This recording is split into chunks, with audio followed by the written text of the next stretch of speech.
আমাৰ এটাই কথা অসম চুক্তিৰ যি 860 গৰাকী শ্বহীদ হৈছিলে সেই শ্বহীদৰ কেঁচাটোৰ মূল্য আমি অথলে যাব নিদিওঁ যিকোনো প্ৰকাৰে জাতীয় সংগঠনৰ যিসমূহ খিলঞ্জীয়াৰ বিৰুদ্ধে প্ৰতিবাদ আছে সেই প্ৰতিবাদ বন্ধ কৰিব লাগে কিন্তু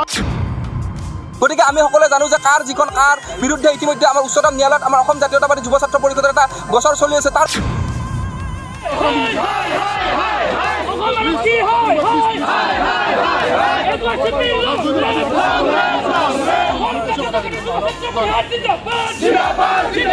কি হোক বুদ্ধি হোক খ্ৰীষ্টান হোক বা যিকোনো অমুছলমান যিসকল লোক আছে তেখেতসকলক সংস্থাপিতৰ কাৰণে তেখেতৰ যি ধাৰা আছে সেই ধাৰাসমূহ উঠাই লোৱাৰ কাৰণে এক সিদ্ধান্ত লৈছে আৰু সেই সিদ্ধান্ত আমি অসম জাতীয়তাবাদী যুৱ ছাত্ৰ পৰিষদে বিৰোধিতা কৰিছোঁ আৰু তাৰ কাৰণে আজি আমি এটা প্ৰতিবাদী সমদল উলিয়াইছিলোঁ কিন্তু অসম চৰকাৰৰ আৰক্ষী প্ৰশাসনে আমাৰ এই সমদলক বাধা দিছে কিন্তু আজি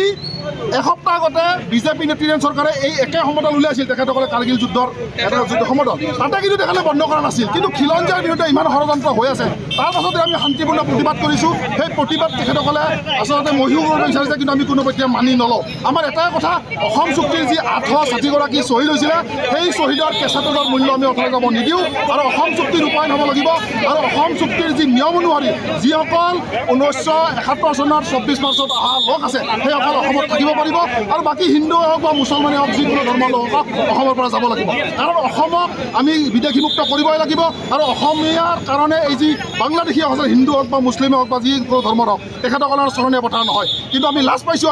আজি হিমন্ত বিশ্ব শৰ্মা ডাঙৰীয়াক আমি অনুৰোধ জনাইছোঁ তেখেতে যি আৰক্ষী প্ৰশাসনক নিৰ্দেশ দিছে যে যিকোনো প্ৰকাৰে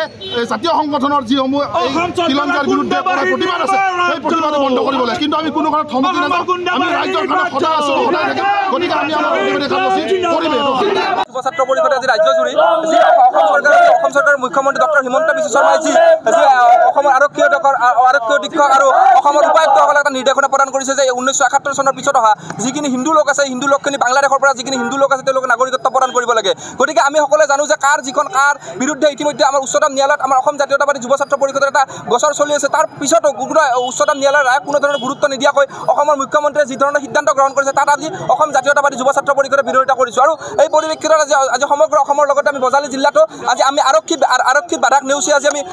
প্ৰতিবাদ সাব্যস্ত কৰিছোঁ আৰু আমি এটা কথা স্পষ্টভাৱে ক'ব বিচাৰিছোঁ আজি হিন্দুৱে হওক বা জৈনে হওক বা শিখে হওক কোনো বাংলাদেশীক কোনো ধৰ্মৰ ভিত্তিত কোনো বাংলাদেশী সংস্থাপনত আমি অসম জাতীয়তাবাদী যুৱ ছাত্ৰ পৰিষদে আমি মানি নলোঁ ইয়াৰ লগতে আমি 1978 চনত আমাৰ সংগঠন যেতিয়া জন্ম হৈছিল তেতিয়া আমি ইনাৰলেণ্ড পাৰ্মিটৰ কথা আমি তেতিয়া দাবী কৰিছিলোঁ আৰু যেতিয়া ইনাৰলেণ্ড পাৰ্মিটৰ বিষয়টোক লৈ যেতিয়া আপোনালোকে গম পাইছে যে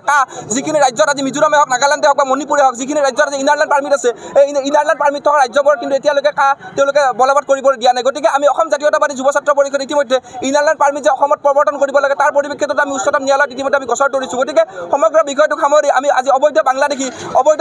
অসমৰ পৰা বিতৰণ কৰাৰ বাবে আমি অসম জাতীয়তাবাদী যুৱ ছাত্ৰ পৰিষদ বজালী জিলা সমিতি আজি আমি জোৰ সমদল উলিয়াইছোঁ।